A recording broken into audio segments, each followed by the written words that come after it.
अक्सर बच्चों की किताबें कैसी होती हैं? कुछ कहानियां, कुछ सवाल जवाब, है ना?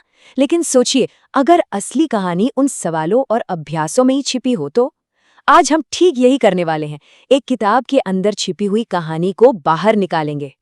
तो हमारे पास क्या है? एक स्कूल की किताब है, लेकिन उसके पन्ने बिखरे हुए हैं। और कमाल की बात यह है कि जो मुख्य कहानी होनी चाहिए वो है ही नहीं। तो ये एक पहेली की तरह है, जिसे हमें इन टुकड़ों को जोड़कर ही सुलझाना होगा। तो चलिए शुरू करते हैं। देखते हैं कि इस कहानी के कौन-कौन से टुकड़े हमारे हाथ लगते हैं।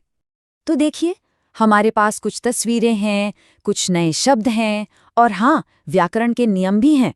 मतलब एक कहानी बनाने के लिए जो कुछ चाहिए वो सब है। बस दिक्कत ये है कि सब कुछ अलग-अलग एक्सरसाइज में बिखरा पड़ा है। तो अब वक्त है थोड़ी जासूसी करने का। हम इन सारे बिखरे हुए हिस्सों को एक एक सुराग की तरह देखेंगे और पता लगाएंगे कि आखिर कहानी क्या है। और ये रहा हमारा पहला सुराग, हमारी कहानी का पहला किरदार, एक लड़की। और साफ दिख रहा है कि वो परेशान है, उसे हिचकियां आ रही हैं जो रुक ही नहीं रही। तो कहानी की शुरुआत एक प्रॉब्लम से होती है। और फिर देखिए, कहानी में एंट्री होती है एक दूसरे किरदार की, एक जादुई आदमी जो हवा में ही मिठाइयां बना रहा है।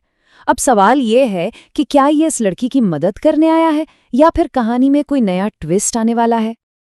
अच्छा, कहानी के लिए एक सेटिंग भी तो चाहिए, है ना? तो ये रही हमारी सेटिंग, एक तालाब का किनारा। लेकिन जरा ध्यान से देखिए, उस पेड़ को वो मुस्कुरा रहा है। इससे पूरी कहानी को एक जादुई, थोड़ी अजीब सी फील मिलती है।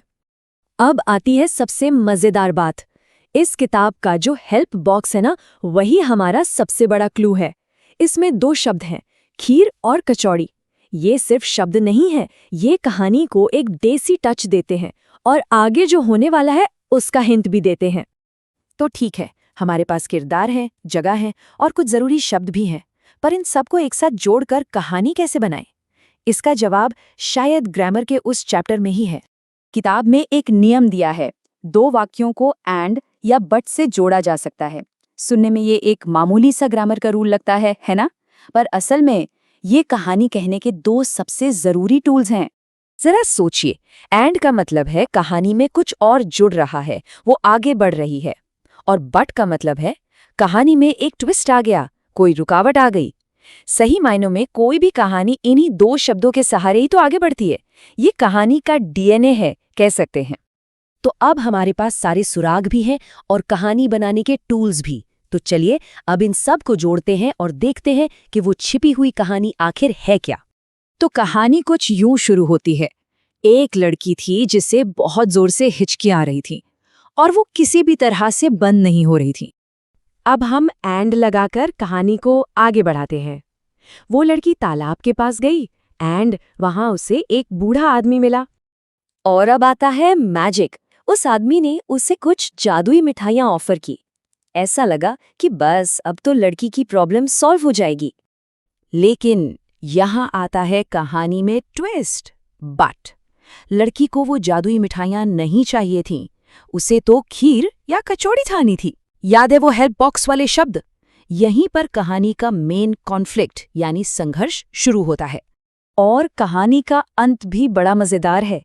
लड़की की ये बात सुनकर उस बूढ़े आदमी के पीछे जो मुस्कुराता हुआ पेड़ था ना, वो जोर से हंसने लगा। अब इसके आगे क्या हुआ, किताब ये नहीं बताती। और यही तो इसकी खासियत है, ये कहानी को अधूरा छोड़कर हमारी कल्पना पर छोड़ देती है। तो कहानी तो हमने बना ली, पर सोचने वाली बात यह है कि इस सब का मतलब क्या है।